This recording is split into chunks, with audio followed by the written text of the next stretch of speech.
The Ghost Protocol, Mastering the Art of Unforgettable Presence. Movement 1, The Anchor of Mystery. London's winter air was a jagged blade, but inside the private members club, the atmosphere was a suffocating velvet. Elias sat in a high-backed leather chair, his profile partially eaten by the shadows of the fireplace. He wasn't looking for a business deal or a servant tonight. He was targeting the most guarded vault in human nature, the heart. The architect had warned him, to control a man's actions is simple. To haunt a woman's mind is art. You must become the silence they try to interpret. Elias's target was Clara, a brilliant corporate litigator known for her icy composure and a history of discarding suitors like old newspapers. Elias didn't approach her. He utilized the Peripheral Presence technique. He occupied a space within her line of sight, but never once acknowledged her existence. While other men circled her like moths to a flame, Elias remained the cold, dark center of the room. He was creating a pattern break. Movement 2, the push-pull mechanism. When they finally met at the bar, it wasn't by chance. Elias waited for her to seek a drink, then stepped in exactly when the bartender was occupied. He didn't offer her to buy her a drink. Instead, he made a comment about the wine she was already holding, a subtle intellectual critique that challenged her taste. "It's too ambitious for a Tuesday," said Elias, his voice a low vibration. "It's a wine that tries too hard to be noticed, much like the people in this room." Clara turned, her defensive walls rising. "And what does that make you?" Elias gave her a microscopic smile, then immediately looked away to order his own drink.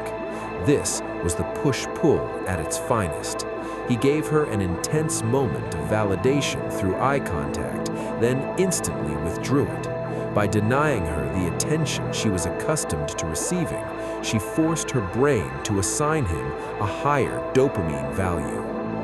Movement 3, the echo chamber, emotional mirroring. As the conversation progressed, Elias didn't talk about himself. He practiced advanced mirroring. He didn't just repeat her words, he mirrored the underlying frequency of her emotions.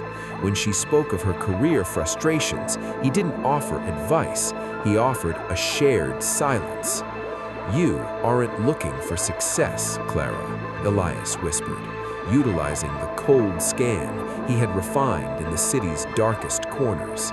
"You are looking for someone who doesn't disappear when the lights go out. But you've spent so long building walls that you've forgotten how to leave the gate open." The statement was a Barnum effect masterpiece, vague enough to be true for anyone, but delivered with such surgical precision that Clara felt as if her soul had been X-rayed. She was no longer a litigator, she was a student, and Elias was the only one who held the textbook. Movement 4, the Ghost Protocol, the exit. The climax of the Ghost Protocol isn't the ending, it's the disappearance. Just as the emotional tension reached its peak, just as Clara was about to invite him into her inner sanctum, Elias checked his watch. "I've stayed too long," he said, his tone shifting back to cold professionalism. "I didn't get your number," Clara said, her composure finally fracturing. Elias stood up, adjusting his coat. "If the city wants us to meet again, it will arrange it.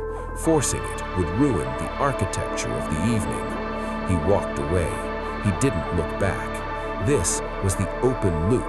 By leaving the interaction unfinished, he guaranteed that her brain would replay the encounter on a loop for the next 48 hours. He had planted a seed in her subconscious. He had become her Arvoh, the ghost that haunts the thoughts in the middle of the night. Movement 5, the architect's reflection. The car ride home was silent. Elias looked at his own reflection in the window. He had mastered the art of being unforgettable by being unavailable. He realized that the greatest power isn't in being loved, but in being the only puzzle a person cannot solve. He was the protege, he was the ghost, and in the silence of London, another heart had just become a room in his expanding empire.